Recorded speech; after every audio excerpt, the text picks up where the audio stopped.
PJNET Live, starting a brand new week. It is about 9 p.m. on the East Coast of the United States, and it is Monday as we begin a brand new week. Let's make sure we're on the air. We are streaming live on 4 platforms. We are recording, our cameras are aimed, they're in focus. We have Doug Carter standing by in the green room. We'll go to Studio 6 in 5, 4, 3, 2, 1.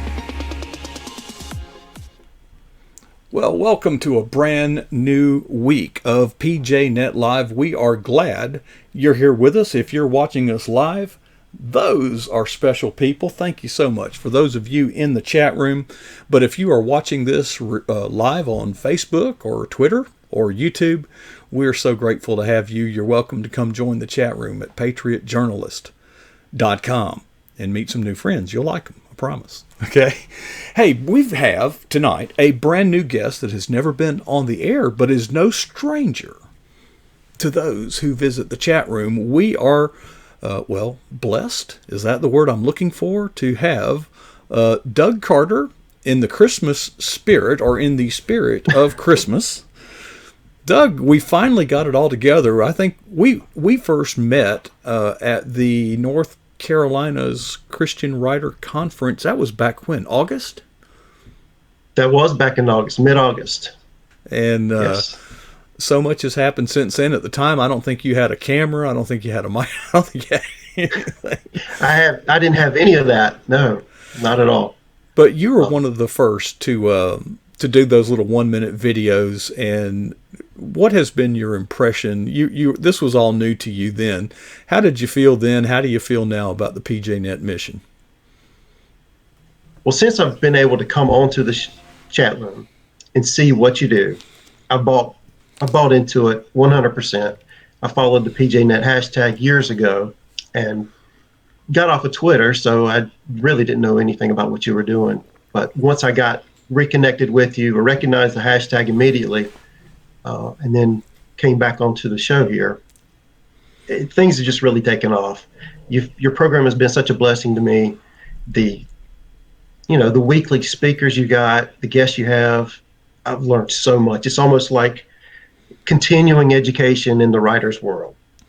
Well, and it's good because it's not out in the weeds. I don't like to get too deep into theology and things like that, but nonetheless, you shared with me back then that you're teaching and you're very concerned about our generation of young people growing up today. Tell us a little bit about your day job and what you're sensing, what direction they're facing, and what's your take on all that?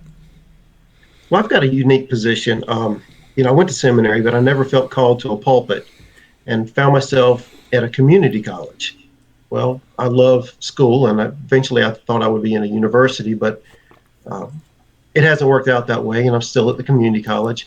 But that gives me an opportunity to meet students of all different ages. I've got high school students in an early college, all the way through adults, way past retirement age. So I get to meet a good spectrum of people that I would never cross paths with inside of a church. A lot of people that would never darken the doors of a church come into my classroom. And I teach ethics, Old Testament, New Testament, world religions, and I get a scattering of lots of different people. I may have up to 300 students per semester. Now, how long have you been doing this, Doug? 6 years. Okay. 6 years. Well, that isn't as long. If you would have said 20 years, this question would make a little bit more sense, but I'll go ahead and ask it anyway. Have you seen a shift from 6 years ago to today to attitudes? Absolutely. I've been teaching the same basic topics for the 6 years. And you can tell, for instance, abortion. The first day of class in my ethics course, I show a video of a mock interview, or a guy's going around and he's taking a survey of people that would just sign a petition to allow 4th trimester abortions. And in the beginning, when I first started teaching this, yes. When I first started teaching this, everybody's just shocked. And they're trying to figure out, is this parody? Is this real? Why are these people actually signing this? And then this past year, as you know, we actually started having 4th trimester abortions in our country. It's insane. But when I'm running across students that are advocating for population control, believing that we're overpopulated, and they don't want to come out and say that infanticide is okay, but they don't want to say a woman shouldn't have the right to abort her child after she's been born. I'm seeing these students, Christian students even, that are on the line. They don't really know why they believe what they believe. And I tell them from day one that I'm there to help them figure that out, to break down what they believe, not to change it, but to help them figure out whatever they believe and go with that and just be morally to be able consistent. to defend it. Yeah, to be able to defend Absolutely. your faith. We are ordered to do that in the Bible, but even other faiths, I can at least respect them if they can articulate why they believe what they believe. You know, when you start talking about ethics, and you're the ethics professor, I am not, but tell me if I'm right on this. Lost you, Coach. I hope I didn't lose you. I can hear you just fine. Can you hear me all right? I think not. In fact, his image has just frozen. So this has happened before. Not to worry. So in many cases, I happen to know that he is there. You come now. I think he's back. I bet you can hear me now. I can hear you, but I can't see you very well. That's okay, long as you can hear me. In ethics, okay, if you are going to justify killing, there's a couple things you would need to do. Number one, there has to be a purpose for the greater good. Think about wars, okay? That involves killing. So to justify killing, there has to be a greater good. How about the Star Trek line, the needs of the many outweigh the needs of the few, or the one? See, people buy into that. So well, that's what we call utilitarianism. Right. And then, on top of that, what you need to do is dehumanize the people that you're killing. Now, back in World War II, the propaganda showed the Japanese people with slanty eyes, and they portrayed them literally as mice in cartoon characters. See? So here we have the effects today, more contemporaneously. There's this general notion that the earth is overpopulated. Now, and I'll let you talk in a minute. When I was studying sociology back when God invented dirt, there was a book called The Population Bomb that was actually the curriculum in one of my classes. Are you familiar with that book? I've never read it, but I've heard about it. I've come across it. It was scientific proof that the earth was destined to just self-destruct from overpopulation, and they went through, and it was all mathematically sound. Yet here we are today, long past the predicted downfall of mankind. Here we are, but these themes they come back, and they mutate. Now we're told that climate change is the big deal, right? Right. What do you think? I think they've got a skewed view of what climate change really is. In my personal opinion, as I read through the Bible, read about the day of the Lord in the minor prophets, the day of judgment in Revelation, John's Apocalypse, Isaiah 24. God talks about judgment, but he's going to judge the earth. And it's funny because we're creating this climate change, and we need a sustainable future, and that sustainable development happens to be everything in it is the reverse of what God ordained in Genesis 1:28, the cultural mandate, to be fruitful and multiply, fill the earth and use it. Is it possible that we did too good of a job carrying out that commandment? We're not full yet. We're not full. Coach, you and I travel a lot, and there's a lot of empty space. And we all concentrate in these little areas called cities. And of course, that creates problem of its own. But most of the problems that we talk about in overpopulation, look at these cities where you have pollution, where you have China. Gosh, they'd be a powerful country if they had drinkable water. Yeah, if they could just spread out. I don't understand why people just don't spread out.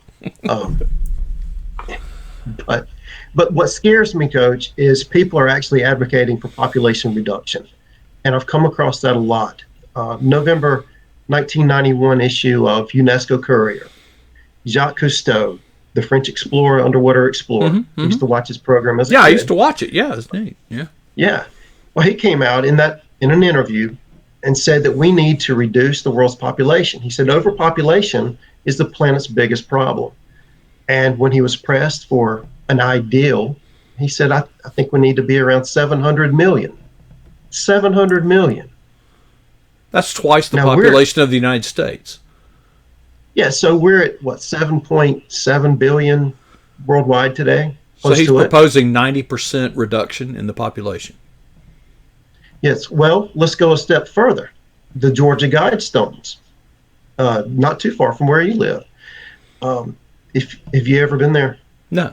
It's the monument. There's a granite monument, and it lists what these people want for a sustainable world. And the very first thing they mention is to maintain world population under 500 million people. It's crazy that these ideas are there. Yeah, it is. But you look back and you see what happened in the Garden of Eden at the curse. God said, all right, I'm going to put enmity between the serpent and the woman and the seed of the woman, her children. And ever since then, Satan has been killing the kids and trying to depopulate. Yes, absolutely. Now, what about, we talk about abortion, and we hadn't really touched on euthanasia yet, but we'll get there, I guess. We've got about 9 minutes. But the very first efforts to mitigate population were politically motivated. They were religiously motivated. Let's talk about Moses. What did he wasn't the king? What do they call him? The Pharaoh. The most powerful man on the earth. Said kill the babies. Yeah. Kill them all. And then when Jesus was born, Herod tried to kill him, all the male children 2 years and under. And then you look throughout history, and Hitler. You've got all these genocides, but they've got one thing in common. And you mentioned it earlier tonight, and that was dehumanize people. Mm-hmm. And what we face with today is the personhood argument. And that's not a new argument. The slavery was built around that. They're not people. What about the Native Americans that were here? They were literally portrayed as non-human. Yeah, that's right. I was just reading about that this week. Yeah, some non-humans. But I went up to, back in October, I went to Thomas Jefferson's home, Monticello, just to see it. And, he was one of the architects of religious freedom in America. He wrote the Virginia Statutes of Religious Freedom.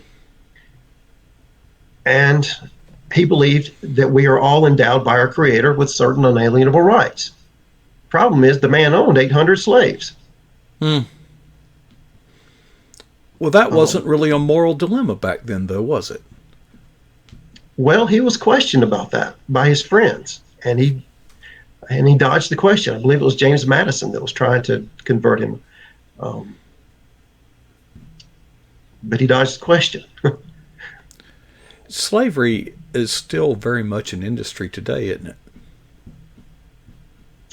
You see that a lot. You see the pornography. You see the child trafficking. We're hearing a lot about child trafficking. It's everywhere. You can look at families that are being enslaved. It takes two people to make a household income nowadays. So there's lots of forms of slavery, but what it does is it destroys human dignity. And I think the common denominator in every ethical issue is the imago Dei, the image of God in man.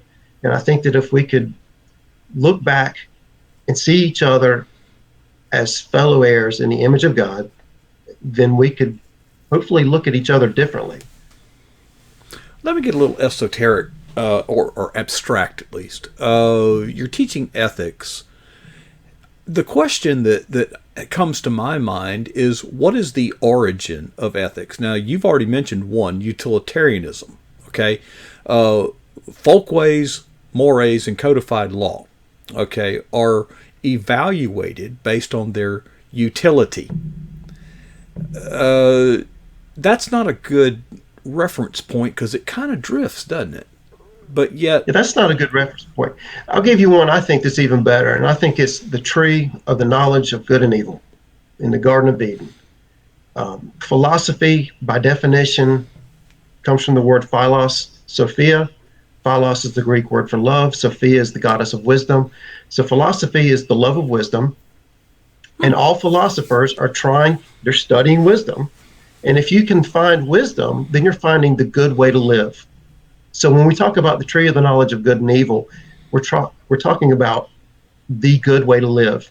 Every philosopher has taken part of that fruit of the tree of the knowledge of good and evil and said, this is my version of what is good. Plato believed the highest task of the philosopher was to attain knowledge of the good. well, you talk about knowledge, you talk about wisdom, but then you juxtaposition that against truth. Okay, now let's bring science into the equation, because science, after all, is in the pursuit of truth wherever that leads, right? Yes. Hopefully. But It's science changing today. Pseudoscience is what we call it today. But I'm with you, Coach. I'm with you. I think science is a good discipline. Okay, but Galileo proposed that the Earth is not the center of the universe. Right. But and he got crucified for it, too. Yeah. And they dug him up and burned him again. Right. Science at one time thought the Earth was flat. Okay, and this was, science at one time, let's go to the medical sciences, thought that blood was the problem if you're sick, so they attach leeches to you. Right. The scientific discipline of the pursuit of truth is a wayward vessel. Okay, religion is equally as wayward in many cases because they're so diverse. All of them can't be right. Right.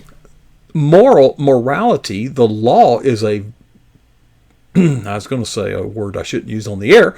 Not a very good compass, okay? Because at one time it was legal to own slaves. At one time it was illegal for women to vote. So there has to be, okay, in my opinion, there is a plumb line of truth. And I would reference you to the Word of God, the canonized scripture we call the Holy Bible. And anything that deviates from that, therefore, is untrue. But there's not a lot of consensus on that one, is there? There's not there, but let's go back even earlier before the Bible. There was the idea of a cosmic order. The Egyptians called it Maat, M-A-A-T. The early peoples of India called it Rita, R-I-T-A. The Native Americans, they had a concept of an order, cosmic order. And the Greek word logos represents this kind of idea that there's a reason, a rational understanding that everything in the universe works together. And if you can live according to this plumb line, then you have lived a righteous life, an orderly life. But if you deviate, there are going to be consequences. So it's been put in the heart of mankind that there is an order, an eternal truth with a capital T. I'll tell you something else. I studied sociology, and even sociologists agree every culture worships something. Yes. There is a need within us to worship. Yes. Wonder who put that there. I believe that would be our creator. That would be the creator, God, Yahweh. Be our creator. Yeah. So.